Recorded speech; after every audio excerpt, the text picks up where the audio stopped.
नमस्कार साथियों, मैं विनय दीक्षित, प्रवक्ता अंग्रेजी, आप सभी लोगों का अपने YouTube channel Vinay Kumar Saraswati English में स्वागत करता हूं।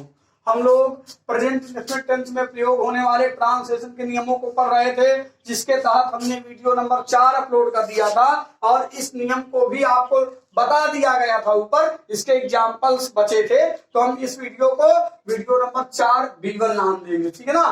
तो हम पढ़ा रहे थे इसी को पिछले जस्ट वीडियो में। देखिए रूल नंबर 3, जब हिंदी वाक्यों के अंत में ता ही रहता है, ते ही रहते हैं, ती ही रहती है, ता ही रहता हूँ जैसे शब्दाएं और वाक्य से किसी एक क्रिया का ही जारी रहना पाया जाए तो अनुवाद करते समय कर्ता प्लस डू बहुवचन कर्ताओं के साथ, डज एक वचन कर्ताओं के साथ, प्लस नथिंग बट प्लस ही शब्द के पहले आई हुई क्रिया की पहली अवस्था प्लस वाक्य के अन्य शब्दों की अंग्रेजी लिख देते हैं। देखिए आप लोग, बरसात के दिनों में बारिश होती ही रहती है। देखो ता ही रहता है, आपको पिछले जस्ट वीडियो में यही वाक्य बताया भी गया था। कौन होती रहती है? बारिश। सर्दी के दिन में बारिश होने के किसका प्रयोग करते हैं? इट एक वचन करता है, क्या लगाएंगे? डज। अब इसके बाद क्या लगाएंगे? नथिंग, नथिंग बट दिया भी है, देखिए। इसके बाद रेन, बरसात के दिनों मतलब बरसात के दौरान क्या ले देंगे? During the rainy season. अब देखो कुछ लोगों के कान पकड़ते ही रहते हैं। अब इस वाक्य को आप बनाएंगे, ता ही रहता है, ते ही रहते हैं, ती ही रहती है। देखिए ते ही रहते हैं, करता देखेंगे कौन कान पकड़ते रहते हैं? कुछ लोग इंग्लिश सम पीपल। इसके बाद सम पीपल कैसा है? स्ट्रक्चर देख लीजिए आप, ता ही रहता है, ते ही रहते हैं, ती ही रहती है, ता ही रहता हूं। हम जान गए कि प्रेजेंट टेंस के मतलब जो ट्रांसलेशन का रूल है उसका यही स्ट्रक्चर है। कैसे बनाएंगे? कौन पकड़ते रहते हैं? कुछ लोग, इंग्लिश सम पीपल। कुछ लोग बहुवचन करता है, क्या लगाएंगे? डू देखिए लगा देंगे। इसके बाद नथिंग बट, ये देखिए दिया, नथिंग बट लगा देंगे। इसके बाद ही शब्द के पहले आई हुई क्रिया, तो कौन? देखो ही के शब्द के पहले क्या आया है? गिड़गिड़ाना। गिड़गिड़ाना आया ना, नहीं पकड़ना आया। देखिए ये वाक्य हम लोग कर रहे थे, पकड़ना आया है तो पकड़ना नहीं है कैच। अब द पर्सन मतलब किसी व्यक्ति के, इसके बाद क्या? बाई द ईयर, किसी के शरीर के अंग को पकड़ने के लिए बाई का प्रयोग किया जाता है। अब देखिए अगले वाक्य को, अमीरों के सामने भिखारी गिड़गिड़ाते ही रहते हैं। अब वाक्य को देखेंगे, ता ही रहता है, ते ही रहते हैं, ती ही रहती है। हम जान गए प्रेजेंट टेंस का मतलब ये स्ट्रक्चर हमको इसको बनाना है, ठीक है ना। करता देखेंगे, कौन गिड़गिड़ाते ही रहते हैं? भिखारी। क्या लिखेंगे? The beggars. द बेगर्स बहुवचन करता है, क्या लगाएंगे? डू। इसके बाद नथिंग बट, इसके बाद गिड़गिड़ाना के इंग्लिश क्या लगाएंगे? बेग। ही के पहले आया, देखो ये ही आया, ही के पहले क्या आया है? गिड़गिड़ाना, क्या लगा देंगे? बट बेग किसके सामने? सामने के इंग्लिश इन फ्रंट ऑफ या बिफोर द रिच माने अमीरों की। अब देखें, जज के सामने अपराधी कांपता ही रहता है। रहता है लिख लीजिए, क्योंकि मतलब वो अपराधी लिखा है। जज के सामने अपराधी कांपता ही रहता, ता ही रहता है, ते ही रहते हैं, ती ही रहता हूं, रहती है, ठीक है। अब देखिए करता, देखिए कौन कांपता रहता है? अपराधी। क्या लिखेंगे? ए गिल्टी भी आप यहाँ पर लिख सकते हैं। ए गिल्टी, ए गिल्टी, ए गिल्टी एक वचन करता है, क्या लगाएंगे? डज। इसके बाद नथिंग बट, देखते हैं आप वाक्य को, ए गिल्टी। इसके बाद क्या लगाएंगे? डू या डर, तो डर लगा दीजिए। नथिंग बट ही के पहले क्या आया है? कांपना। कांपना के इंग्लिश ट्रेम्बल। ए गिल्टी डर नथिंग बट ट्रेम्बल, किसके सामने? जज के। क्या लिखेंगे? बिफोर द जज। देखिए हम लोग रूल नंबर 4 को देखेंगे। देखिए, जब हिंदी वाक्यों के अंत में देखिए या करता है, ये करते हैं, या करती है, आ करता है, आदि है, अभ्यस्त है। मतलब जब हिंदी वाक्यों के अंत में या करता है, ये करते हैं, या करती है, आ करता है, आदि है, अभ्यस्त है, जैसे शब्दाएं और वाक्यों से प्राणी करता। ये विशेष ध्यान देना आप लोगों को। कोई व्यक्ति, आदमी या औरत प्राणी कर्ता की आदत का भाव ऐसे लिख लीजिए वर्तमान में व्यक्त हो, वर्तमान यहां पर लिख लीजिए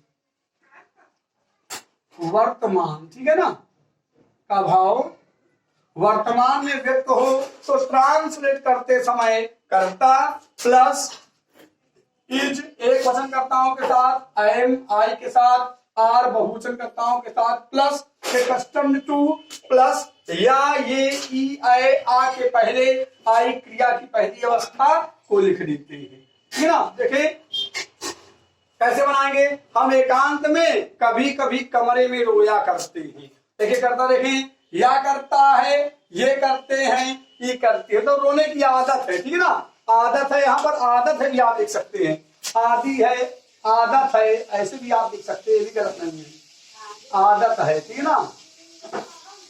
अब देखें करता देखेंगे कौन रोया करता है, हम के लिए भी बहुवचन है, क्या लगाएंगे बहुवचन करता हूं बिठा, देखिए यहाँ पर क्या लगा देंगे आर, तो वी आर लिख दिए, समटाइम्स कभी कभी, इसके बाद देखिए कस्टम्ड टू लिख दिया, वी आर कस्टम्ड टू, इसके बाद देखो क्या दिया है, या ये ई आ के पहले आई क्रिया की पहली अवस्था, है ना, कौन देखें कस्टम्ड टू, इसके बाद पहले आई क्रिया की पहली अवस्था को लेते हैं, कौन आए, रोना की अंग्रेजी क्या होती है या, ठीक है ना। देखिए ये यहाँ पर मैच कम खा पा रहा, इसको ऐसे इसको ना लिखिए, कस्टम टू प्लस आप लिख लीजिए क्रिया की पहली अवस्था, नहीं दिक्कत जाएगी आपको समझने में, प्लस क्रिया की पहली अवस्था ऐसे कर दीजिए, नहीं समस्या होगी आपको समझने में, पहली अवस्था ऐसे कर दीजिए, क्या लिखेंगे कस्टम टू, क्रिया कौन तुम्हारी रोना, क्या लगा देंगे वी, कहा इन द रूम, कमरे में, कहां पर लोनली कंडीशन, मतलब एकांत में, एकांत की दशा में कहने का मतलब, ठीक है ना। अब देखिए बच्चे बूढ़े लोगों को परेशान किया करते हैं, कौन परेशान किया करता है, बच्चे, मतलब बच्चों की आदत, क्या लिखेंगे द चिल्ड्रन भी बहुवचन क्या लगा देंगे आर लगा दिए, इसके बाद क्या लगा देंगे कस्टम टू कर दिए, इसके बाद परेशान करने की क्या होती है टीज होती है, क्या लगा देंगे टू लिखाइए, टीज किसे, बुढ़ों को, बूढ़े लोगों को, द ओल्ड के बाद मेन और पीपल नहीं लिखा जाता, ठीक है। वह मुंह फैलाकर हंसा करती है, आ करता है, देखिए आ करती है, आगे ना आ करता है, आ करती है, इस तरह आ सकता है, कौन हंसा करती है, वह हंसती है, बता रहा कोई लड़की है, क्या लगाएंगे सी एक वचन करता है, क्या लगाएंगे इज, इसके बाद क्या लगा देंगे कस्टम्ड टू, हंसना की इंग्लिश क्या होगी, हंसना देखो, लाफ कैसे, मेकिंग हर माउथ वाइड, अपना मुंह फैलाकर, ये इसका अर्थ होगा, she is accustomed to laugh making her mouth wide, वह पढ़ने का अभ्यस्त है, क्या उसकी पढ़ने की आदत है या पढ़ने का आदि है, ऐसे भी हो सकता है, ठीक है ना। क्या लिखेंगे he is accustomed to read, ऐसे बनेगा sentence, he is accustomed to read, बना लीजिए, लिखें आप लोग। बच्चों रूल नंबर 4 देखेंगे, देखें रूल नंबर 4 में जब हिंदी वाक्यों की क्रियाओं के अंत में ना लगता है, ने लगते हैं, नी लगती है, ने लगता हूं जैसे शब्द आए, और सजीव करता, जरूरी नहीं कि सजीव निर्जीव भी आ सकता, ठीक है ना, दिया हो, तो ट्रांसलेट करते समय सब्जेक्ट कर्ता प्लस बिगिन बहुवचनकर्ताओं के साथ, या बिगिन्स एक वचनकर्ताओं के साथ, ठीक है, टू के साथ क्रिया की फर्स्ट फॉर्म, चाहे टू के साथ आप क्रिया की फर्स्ट फॉर्म लगाएं या फिर आप क्रिया की आईएनजी अवस्था भी यहाँ पर लगा सकते हैं, प्लस अन्य शब्दों के अंग्रेजी लिख सकते हैं, चाहे उस तरह बना लीजिए, चाहे एक और विधि बच्चों इसकी है बनाने की, कैसे बनाएंगे, कर्ता प्लस स्टार्ट बहुवचनकर्ताओं के साथ, स्टार्ट्स कर सकते हैं आप एक वचनकर्ताओं के साथ, प्लस क्रिया की पहली अवस्था के अंत में आईएनजी प्लस अन्य शब्दों की अंग्रेजी। यहाँ पर दो चीजें ध्यान देने योग्य हैं, स्टार्ट या स्टार्ट्स के साथ क्रिया की आईएनजी अवस्था आएगी, दूसरी चीज बिगिन या बिगिन्स के साथ ज्यादा चर्चित प्रयोग बिगिन्स के बाद टू प्लस क्रिया की पहली अवस्था, ठीक है ना। अगर लेकिन बिगिन या बिगिन्स के बाद आईएनजी अवस्था का आप प्रयोग करते हैं तो वह भी गलत नहीं है, ऑथेंटिक है, वह भी सही है, याद रखें आप लोग इस चीज को। अब देखें बकरियां मिमियाने लगती हैं। अब आप लोग देखेंगे सेंटेंस को, ना लगता है, नी लगते हैं, नी लगती है, नी लगती है आ गया। करता देखेंगे कौन मिमियाने लगती हैं, बकरियां। बकरियां की इंग्लिश गोट्स। गोट्स बहुवचन है तो अब क्या लगाएंगे, बिगिन लगा दीजिए, बिगिन। अब क्या लगाएंगे, टू। मिमियाना की इंग्लिश ब्लीट। गोट्स बिगिन टू ब्लीट, चाहे ऐसे कर दीजिए, बिगिन के बाद आप टू प्लस क्रिया की पहली अवस्था लिख दीजिए, या फिर गोट्स अब क्या लगा देंगे, बिगिन्स ब्लीड भी क्या लगा देंगे, आईएनजी। क्या हो जाएगा सेंटेंस, ब्लीटिंग। और देखे सेंटेंस, हम कविताओं को कक्षा में मन से याद करने लगते हैं। करता देखेंगे कौन याद करने लगते हैं, ना लगता है, नहीं लगते हैं, नहीं लगती है। कौन याद करने लगते हैं, हम इंग्लिश वी। अब क्या लगाएंगे, बिगिन, चूंकि वी बहुवचन है ना। तो बनाएंगे बच्चा, कैसे बनाएंगे, वी बिगिन। इसके बाद याद करने की इंग्लिश टू लर्न। किसी व्यक्ति को याद करने के लिए रिमेंबर, और किसी वस्तु को याद करने के लिए हम लर्न का प्रयोग करते हैं। वी बिगिन टू लर्न, ठीक है ना। या चाहे बिगिन टू के बाद क्रिया की पहली अवस्था लिख दीजिए, या फिर टू को हटा दीजिए और लर्निंग, लर्न में आईएनजी लगा दीजिए। Learning poem in the class, कैसे, बाई हार्ट, मन से के लिए बाई हार्ट का प्रयोग करते हैं।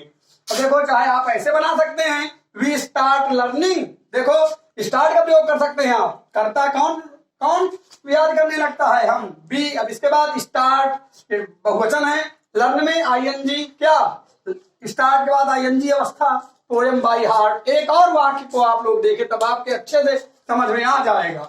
देखें वाक्य को बच्चा, इस वाक्य को समझें और कमेंट करें जो चीज समझ में ना आए। विदेशी भाषा में समस्या नहीं होनी चाहिए। देखें, बारिश होने लगती है, बारिश होने लगती है।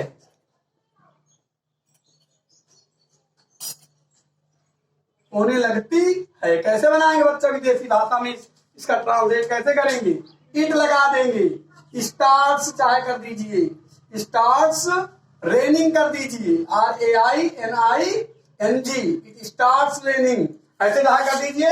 और या OR करके इसको ऐसे भी आप कर सकते हैं, इट बिगिन्स टू रेन चाहे कर दीजिए, और चाहे रेनिंग कर दीजिए। लेकिन रेन ज्यादा चर्चित है, इस चीज को आप लोग ध्यान देना। इन्हें कहना गुरुजी ने ये बात बताई थी, ठीक है। हमारे हिसाब से हमने प्रेजेंट इंडेफिनिट टेंस में प्रयोग होने वाले ट्रांसलेशन के काफी नियमों की हमने चर्चा कर लिया है। हमें विश्वास है कि आप लोग उनको अपने कॉपी में नोट करेंगे और उनको लिखने के बाद आपको एक नई दिशा ट्रांसलेशन के क्षेत्र में मिलेगी। आप लोग सोच रहे होंगे प्रेजेंट इंडेफिनिट टेंस हमारा खत्म हो गया, लेकिन नहीं। अब हम अगले वीडियो, आने वाले वीडियोज में प्रेजेंट इंडेफिनिट टेंस के उन प्रयोगों को लेकर आएंगे जिनको आप लोगों को नहीं बताया गया। शायद आप लोग, अधिकतर ज्यादातर लोग उसमें नहीं जानते। हाँ, कुछ लोग जरूर जानते होंगे जो बहुत पढ़ने वाले विद्यार्थी होंगे। इसलिए मेरा आप लोगों से निवेदन है कि कृपया चैनल को सब्सक्राइब करें, शेयर करें, कमेंट करें और हमें इंस्पायर करें कि हम और अधिक वीडियो अपलोड करते रहें। इसी के साथ मैं विनय दीक्षित, प्रवक्ता अंग्रेजी, आप सभी लोगों से विदा लेता हूं। नमस्कार।